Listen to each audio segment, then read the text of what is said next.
Hello dear student, एक बार फिर से स्वागत है आपके अपने प्यारे से यूट्यूब चैनल एचके स्टडी दोस्त पर। डियर स्टूडेंट, आज हम आपके लिए बायोलॉजी का एक मोस्ट इंपोर्टेंट टॉपिक लेकर आए हैं और उस टॉपिक का नाम है रिप्रोडक्शन सिस्टम। डियर स्टूडेंट, जैसा कि आप जानते हो, ये जो टॉपिक है ये हमारे एग्जाम के पॉइंट ऑफ व्यू से मोस्ट इंपोर्टेंट है।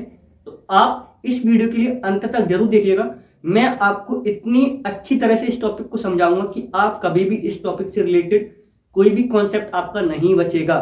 तो आप इस वीडियो के लिए अंत तक जरूर देखिएगा, क्योंकि ये जो टॉपिक है ये मोस्ट इंपोर्टेंट है हमारे एग्जाम के पॉइंट ऑफ व्यू से। और प्रत्येक एग्जाम के अंदर, चाहे वो हमारा बोर्ड एग्जाम हो या फिर कोई हमारा कंपटीशन एग्जाम हो, इस टॉपिक से रिलेटेड क्वेश्चन पूछे ही जाते हैं। डियर स्टूडेंट, वीडियो स्टार्ट करने से पहले यदि आप हमारे यूट्यूब चैनल पर न्यू हो तो प्लीज चैनल को सब्सक्राइब कर लीजिए, बेल आइकन को प्रेस कर लीजिए और एक स्वीट सी कमेंट जरूर करिएगा, जिससे कि हमारा मोटिवेशन बना रहे। स्टार्ट करते हैं आज का most important topic, reproduction system. What is reproduction system? सही है। तो बेटा, जन्म द्वारा कोई जीव वनस्पति या प्राणी अपनी ही सदृश किसी दूसरे जीव को जन्म देकर अपनी जाति की वृद्धि करता है। जन्म देने की इस प्रक्रिया को जन्म कहते हैं। कहने का मतलब यह है कि जब कोई अपनी प्रजाति के लिए आगे बढ़ाने के लिए किसी नए जीव को जन्म देता है, इस प्रक्रिया को हम क्या बोलते हैं? जनन बोलते हैं। क्या बोलते हैं? रिप्रोडक्शन बोलते हैं। सही है। तो आई होप आपको ये अच्छी तरह से समझ में आ गया होगा। सबसे मेन बात, जो जनन प्रक्रिया होती है बेटा, ये केवल लिविंग ऑर्गेनिज्म में होती है। सही है, लिविंग ऑर्गेनिज्म में होती है, नॉन लिविंग में जनन क्रिया नहीं होती है। क्या आप मुझे एक बात बताइए कि इस क्लास के अंदर यहां पर मेरे पास एक मार्कर है, सही है, ये मार्कर मैं यहीं पे छोड़ जाऊं तो कल को क्या दूसरा मार्कर पैदा हो सकता है? नहीं हो सकता है। तो कहने का मतलब यह है कि जो जनन की प्रक्रिया होती है वो केवल लिविंग ऑर्गेनिज्म के अंदर होती है या सजीवों के अंदर होती है, और इसी वजह से हम इसको सजीवों की विशेषता भी कहते हैं। सही है, हम इसी वजह से सजीवों की विशेषता भी कहते हैं। अब बात आती है बेटा कि जो जनन होते हैं वो कितने प्रकार के होते हैं। बेसिकली जनन का टाइप कितना होता है? सही है। तो मैं आपको समझाना चाहूंगा कि बेसिकली जो जनन होते हैं बेटा वो 2 टाइप्स के होते हैं। कितने टाइप्स के? 2 टाइप्स के। Sexual reproduction, asexual reproduction. Sexual को हिंदी में बोलते हैं बेटा लैंगिक जनन। क्या बोलते हैं? लैंगिक जनन। और एसेक्सुअल को हिंदी में बोलते हैं बेटा अलैंगिक जनन। क्या बोलते हैं? अलैंगिक जनन। अब देखो, fusion of gametes, 2 parents involve. कहने का मतलब यह है कि इसमें युग्मनज बनता है और इसके अंदर 2 पेरेंट्स इन्वॉल्व होते हैं, तभी ये प्रक्रिया हो सकती है। कहने का मतलब यह है बेटा, इसके अंदर मेल और फीमेल दोनों पाए जाते हैं। सही है बेटा, मेल और फीमेल दोनों प्रेजेंट होते हैं, तभी ये प्रक्रिया होती है। सही है। ऐसा नहीं है कि आप मेल के अंदर ये प्रक्रिया कर लो, या फिर ऐसा भी नहीं है कि आप फीमेल के अंदर ये प्रक्रिया कर लो। इस प्रक्रिया को पूर्ण होने के लिए मेल और फीमेल दोनों की आवश्यकता होती है। आगे चलते हैं बेटा, asexual reproduction, no fusion of gametes. इसके अंदर बेटा युग्मनज बनता ही नहीं है। सही है। सिंगल पेरेंट्स इन्वॉल्व, और इसके अंदर केवल एक ही पेरेंट इन्वॉल्व होता है। सही है, चाहे वो मेल हो या वो फीमेल हो। सही है, इनके अंदर युग्मनज नहीं बनता है और इनके अंदर केवल एक ही पेरेंट उत्पन्न होता है। सही है, या तो वो मेल हो सकती है या वो फीमेल हो सकती है। सही है, इन्हें 2 पेरेंट्स की जरूरत नहीं पड़ती है। आई होप आपको ये अच्छी तरह से समझ में आ गया होगा। आगे चलते हैं। अब देखो, क्वेश्चन पूछा जाता है बेटा लैंगिक जनन क्या है? सही है, क्वेश्चन पूछा जाता है लैंगिक जनन क्या है? प्रजनन की वह क्रिया जिसमें 2 युग्मनकों के मिलने से बनी रचना युग्मज, जिसे हम जाइगोट बोलते हैं बेटा, द्वारा नए जीव की उत्पत्ति होती है। लैंगिक जनन सेक्सुअल रिप्रोडक्शन कहलाती है। उदाहरण मानव और पेड़ और सभी जीव। सही है, मानव और पेड़। देखो, तो कहने का मतलब क्या है? प्रजनन की वह क्रिया जिसमें 2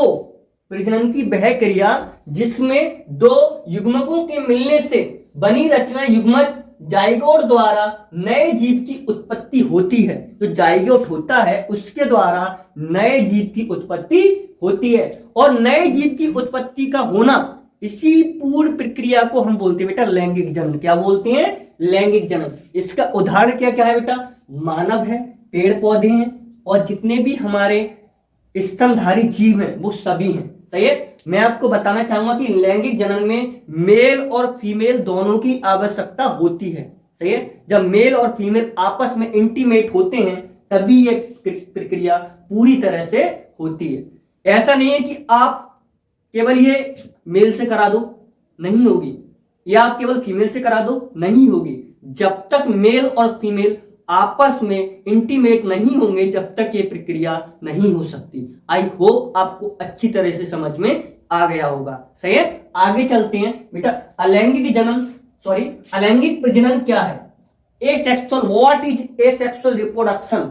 सही है। तो बेटा अलैंगिक प्रजनन ऐसी प्रक्रिया है जिसमें नया जीव एकल जनक से, सुनना ये बात को, जो नया जीव है वो एकल जनक से बनता है और इसमें युग्मक या जनक कोशिकाओं की कोई भूमिका नहीं होती। सही है। इसमें ना ही युग्मक बनता है और ना ही जनन कोशिकाएं पाई जाती हैं। इसके अंदर युग्मक और जनन कोशिका की कोई भी भूमिका नहीं होती है। इसमें केवल एक जनन के प्रेजेंट में ये जो है एक सेक्सुअल एक्टिविटी है पूरी होती है। सही है। और ना ही इसमें युग्मक बनता है और ना ही इसमें जनन कोशिकाओं की कोई भूमिका होती है। सही है। आई होप आपको अच्छी तरह से समझ में आ गया होगा। देखो, कई एक कोशिकीय और वही कोशिकीय जीव अलैंगिक प्रजनन करते हैं।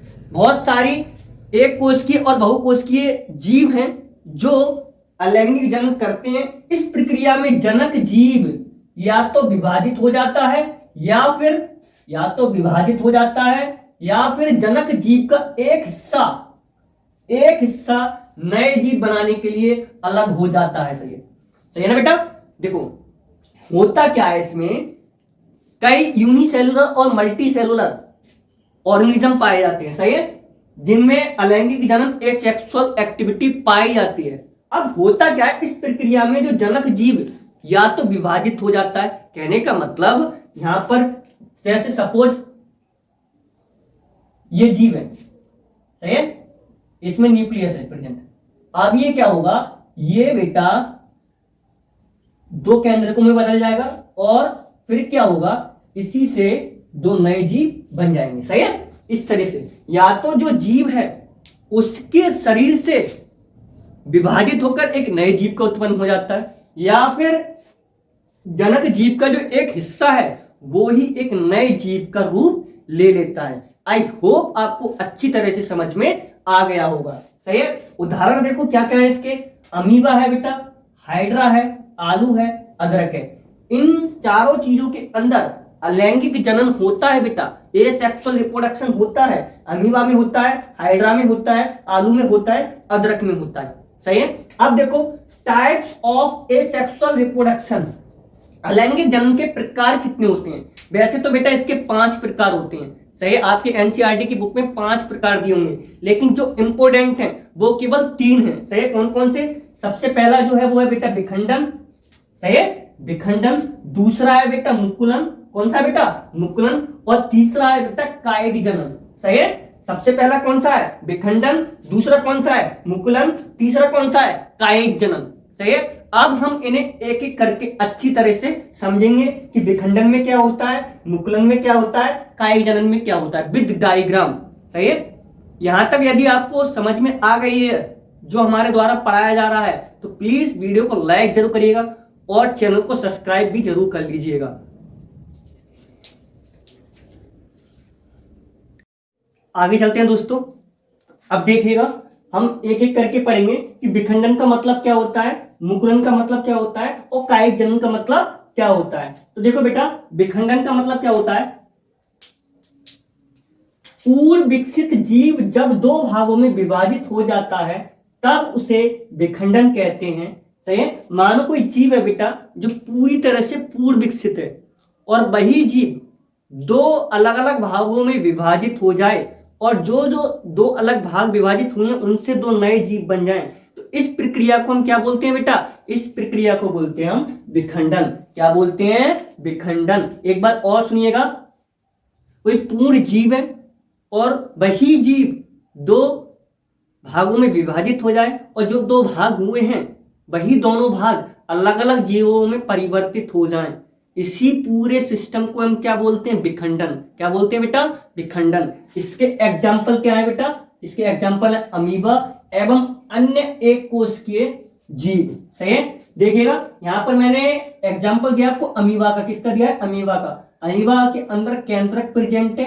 यही जो अमीबा है आगे चल के इसके अंदर दो भाग बनने लगते हैं और ये यहां से खंडित हो जाता है। क्या हो जाता है? यहां से विखंडित हो जाता है और यही विखंडित हुआ भाग दो नए जीवों में परिवर्तित हो जाता है, जिससे कि दो नए अमीबा बन जाते हैं। सही है बेटा, ये इनके अंदर है बेटा केंद्रक। क्या है इनके अंदर? केंद्रक। अब देखिएगा आगे दूसरा आता है बेटा मुकुलन। क्या आता है? मुकुलन। किसी जीव के शरीर की बाहरी सतह की कोशिकाओं में समसूत्री विभाजन एक उभार बनता है। समसूत्री विभाजन से एक उभार बनता है बेटा। सही है, जिसे मुकुल कहते हैं। जो उभार बनता जो है उसे हम क्या बोलते हैं बेटा? उसे बोलते हैं मुकुल। क्या बोलते हैं? मुकुल। सही है, और इंग्लिश में बोलते हैं इसे वर्ड। क्या बोलते हैं? वर्ड। मुकुल विकसित होकर एक पूर्ण जीव बनाता है। सही है, उदाहरण हाइड्रा, ईस्ट आदि। सही है, तो बात समझिए कि किसी जीव की जो शरीर की बाहरी सतह होती है उसी के अंदर समसूत्री विभाजन के द्वारा एक वर्ड बनता है। क्या बनता है? वर्ड, जिसे बोलते हैं मुकुल। और उसी मुकुल के द्वारा, सही है, एक नया जीव विकसित होता है और इस प्रतिक्रिया को हम क्या बोलते हैं बेटा? मुकुलन बोलते हैं। क्या बोलते हैं? मुकुलन। सही है, क्या बोलते हैं? मुकुलन। उदाहरण क्या है इसके? हाइड्रा है बेटा, ईस्ट है। क्या है उदाहरण? हाइड्रा और ईस्ट। आप देखो, समझने की कोशिश करो। ये क्या है? सपोज करो ये एक वृक्ष है बेटा। क्या है? वृक्ष। क्या है ये? ट्री। सही है, क्या है? ट्री है ये। ट्री का जो तना होता है, तना अगर यहां से हम अलग कर दें तो ये तना कुछ इस तरीके से अलग हो जाएगा और यही तना एक नया पेड़ बना लेगा। क्या करेगा? ये वाला जो तना है यही तना एक नए पेड़ में विकसित हो जाएगा। सही है, ये हम कह सकते हैं इसका क्या है? वर्ड है। वर्ड क्या है? मुकुल है। सही है भाई, क्या है बेटा? मुकुल। सही है, तो आई होप आपको ये अच्छी तरह से समझ में आ गया होगा। अब चलते बेटा नेक्स्ट पर, वो है कायिक जनन। क्या है? कायिक जनन। जब किसी पादप का पुनरुत्थ भवन बीज के अतिरिक्त पादप के किसी अन्य भाग, सही है, जब किसी पादप का पुनरुत्थ भवन बीज के अतिरिक्त पादप के किसी अन्य भाग जैसे मूल से, स्तंभ से या फिर पण से, पण का मतलब होता है बेटा पत्ते से, सही है, होता है, तो इस प्रक्रिया को हम कायिक जनन कहते हैं। सही है, आप सादा भाषा में समझिएगा कि मानो कोई पत्ता है। क्या है बेटा? पत्ता। ये क्या है? ये पत्ता है। सही है, समझिएगा, ये पत्ता है और इसी पत्ते के या तो ऊपरी भाग से दूसरा एक पत्ता बन जाए। सही है, सही बेटा, इसी के ऊपरी भाग से पत्ता बन जाए। सही है, यहां पे मैंने एग्जाम्पल लिखे हैं, आलू, अदरक आदि। सही है, ये देखो, जैसे आपने कई बार आपने आलू को जरूर देखा होगा, एक ही आलू के ऊपर दूसरा आलू निकल आता है। सही है, उसी को बोलते हैं कायिक जनन। कायिक जनन का मतलब होता है किसी के काया से दूसरी चीज विकसित होना। सही है, काया का मतलब क्या होता है? शरीर। शरीर से कोई दूसरी चीज विकसित होना। सही है, जैसे कि मैं आपको बताऊं, आपने डेडपूल मूवी देखी होगी। डेडपूल मूवी में जो हीरो होता है उसका हाथ कट जाता है और कुछ दिन बाद उसका हाथ दूसरा उगाता है, तो उसके अंदर क्या होता है? उसके अंदर कायिक जनन होता है। होता तो वो क्या है? जीव होता है। कहने का मतलब होता तो वो बेटा मानव होता है, लेकिन उसके अंदर क्या है? उसके शरीर से ही दूसरी चीज उग रही है। सही है, इसी प्रक्रिया को हम बोलते हैं बेटा कायिक जनन। सही है, आगे चलिएगा। हमारा नेक्स्ट टॉपिक अभी तक जो हम पढ़ रहे थे वो सभी पढ़ा था हमने अलैंगिक जनन के बारे में, कि अलैंगिक जनन के कौन कौन से भाग होते हैं। सही है, अब हम पढ़ेंगे बेटा लैंगिक जनन के बारे में, कि सेक्सुअल रिप्रोडक्शन क्या होता है और ये किस किस के अंदर होता है। सही है, एग्जाम में क्वेश्चन पूछा जाता है, क्या पेड़ पौधों के अंदर लैंगिक जनन होता है, सेक्सुअल रिप्रोडक्शन होता है? आप कमेंट करके मुझे जरूर बताइएगा। सही है, अब आगे देखो, ये बेटा बेसिकली टू टाइप का होता है। एक तो होता है एनिमल्स के अंदर और दूसरा होता है प्लांट्स के अंदर। सही है, इसके अंदर एनिमल्स के अंदर और प्लांट्स के अंदर। तो आज का जो सेशन है उसमें हम पढ़ेंगे बेटा एनिमल्स के अंदर सेक्सुअल रिप्रोडक्शन, और एनिमल्स के अंदर हम पढ़ेंगे बेटा क्या, ह्यूमन। क्या पढ़ेंगे, ह्यूमन। सही है, ह्यूमन के अंदर पढ़ेंगे, मानव के अंदर पढ़ेंगे। स्टूडेंट समझिएगा, अब हम पढ़ेंगे बेटा रिप्रोडक्शन इन ह्यूमन, और ह्यूमन में हम पढ़ेंगे बेटा मेल रिप्रोडक्शन। क्या पढ़ेंगे, मेल रिप्रोडक्शन। सही है, देखो मेल रिप्रोडक्शन में क्या होता है, इनके मुख्य जनन अंग क्या होते हैं बेटा, टेस्टिस। क्या होते हैं, टेस्टिस, जिन्हें हम बोलते हैं हिंदी में वृषण। क्या बोलते हैं, वृषण। इनकी संख्या 2 होती है, कहने का मतलब ये जोड़े में पाए जाते हैं। सही है, और जो टेस्टिस होते हैं उनके ऊपर बेटा एक सपोर्टिंग लेयर होती है जिसे बोलते हैं हम एपिडिडमिस। क्या बोलते हैं, एपिडिडमिस। इनके ऊपर चढ़ी रहती है, जो हमारे टेस्टिस होते हैं उनके ऊपर एक लेयर चढ़ी रहती है जिन्हें बोलते हैं बेटा एपिडिडमिस। सही है, क्या बोलते हैं, एपिडिडमिस। टेस्टोस्टेरोन हार्मोन्स, और इसके अंदर बहुत दुर्गंध आती है। समझिएगा, जो हमारे टेस्टिस होते हैं वो बेटा एक हार्मोन्स को स्रावित करते हैं, और उस हार्मोन्स का नाम होता है बेटा टेस्टोस्टेरोन हार्मोन्स। और इस हार्मोन्स के अंदर से बहुत बुरी दुर्गंध आती है। क्या आती है, बदबू आती है। आपने एक बात देखा होगा कि जो कुत्ते होते हैं, कुत्ते वो क्या करते हैं कि कहीं पे टॉयलेट कर देते हैं, जैसे दीवार पर टॉयलेट कर देते हैं, धरती पे टॉयलेट, जहां पर भी करें। अब दूसरा कुत्ता घूम घाम के आता है, घूम घाम के आता है और उसी टॉयलेट को वो सूंघ लेता है। इससे पता क्या पड़ती है भाई, जो टॉयलेट जो होती है उन्हें वो कुत्ता समझ जाता है कि ये दूसरे कुत्ते की टॉयलेट है। सही है, क्यों, वो इसी के वजह से, टेस्टोस्टेरोन की वजह से। सही है, जैसे आपने कई बार देखा है कि भाई जो कुत्ते होते हैं वो बाइक पे टॉयलेट कर देते हैं। सही है, अब होता क्या है, बाइक सभी एक जगह से दूसरी जगह पे जाते हैं, तो कई बार कुत्ते जो होते हैं उस टेस्टोस्टेरोन को सूंघते हुए उस बाइक का पीछा करने लगते हैं। वो सोचते हैं भाई किसी दूसरे एरिया के कुत्ते का टेस्टोस्टेरोन यहाँ पे कैसे आ गया। सही है, आई होप आपको अच्छी तरह से समझ में आ गया होगा। सही है, तो टेस्टोस्टेरोन हार्मोन्स के अंदर से बेटा बहुत बड़ी दुर्गंध आती है। सही है, क्या होती है, दुर्गंध। अब देखो, यह पुरुषों के अंदर 12 साल के बाद बनना स्टार्ट हो जाता है। सही है, होता क्या है कि यह पुरुषों के अंदर 12 साल के बाद एक्टिव हो जाता है। सही है, जिससे पुरुष की आवाज भारी व दाढ़ी उगने लगती है। इस अवस्था को हम पोवर्टी एज कहते हैं। कहने का मतलब 12 साल के बाद कोई भी बच्चा सेक्सुअल एज में पहुंच जाता है। सही है, उसके अंदर महिलाओं के प्रति आकर्षितपन आने लगता है। सही है, कितने साल के बाद बेटा, 12 साल के बाद। कितने साल के बाद, 12 साल के बाद। 12 साल के बाद बॉडी के अंदर स्पर्म बनना स्टार्ट हो जाता है। बॉडी के अंदर नहीं बेटा, टेस्टिस के अंदर। सही है, किसके अंदर, टेस्टिस के अंदर। और ये फीमेल की तरफ अट्रैक्ट होने लगता है। सही है, फीमेल की तरफ अट्रैक्ट होने लगता है। इसकी पहचान क्या होती है बेटा, पुरुष की आवाज भारी होने लगती है और दाढ़ी उगने लगती है। क्या होता है, जो लड़का होता है उसकी आवाज में भारीपन आने लगता है। सही है, और उसकी दाढ़ी भी उगाती है। सही है, सीने पे बाल उगाते हैं, ये इसकी पहचान होती है। सही है, और इस अवस्था को हम बोलते हैं बेटा पोवर्टी एज। क्या बोलते हैं, पोवर्टी एज। सही है, अब देखो स्पर्म, शुक्राणु, टेस्टिस में क्या होता है, स्पर्म होते हैं। क्या होता है, स्पर्म। सही है, 20 मिनट्स एज ऑफ लिमिट्स। जो हमारा टेस्टिस के अंदर 20 मिनट के अंदर बेटा स्पर्म बन के तैयार हो जाता है। जब कोई मैन सेक्स करता है, रिप्रोडक्शन करता है फीमेल के साथ, तो उसके अंदर 20 मिनट के अंदर जो स्पर्म है वो बनना स्टार्ट हो जाता है। 20 मिनट के अंदर बेटा बन जाता है।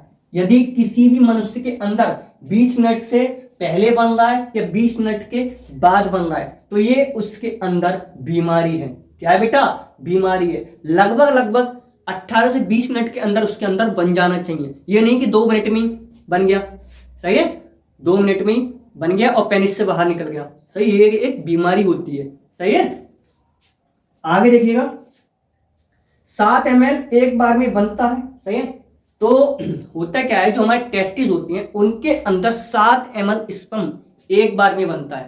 सही है, और यदि 7 ml से कम बनेगा 7 ml से कम बनेगा। अगर किसी के अंदर 3 ml या 2 ml बन रहा है तो ये भी उसकी बॉडी के अंदर प्रॉब्लम है और उससे कुछ इस रोग के विशेषज्ञ से मिलना चाहिए। सही है, इस रोग के विशेषज्ञ से मिलना चाहिए।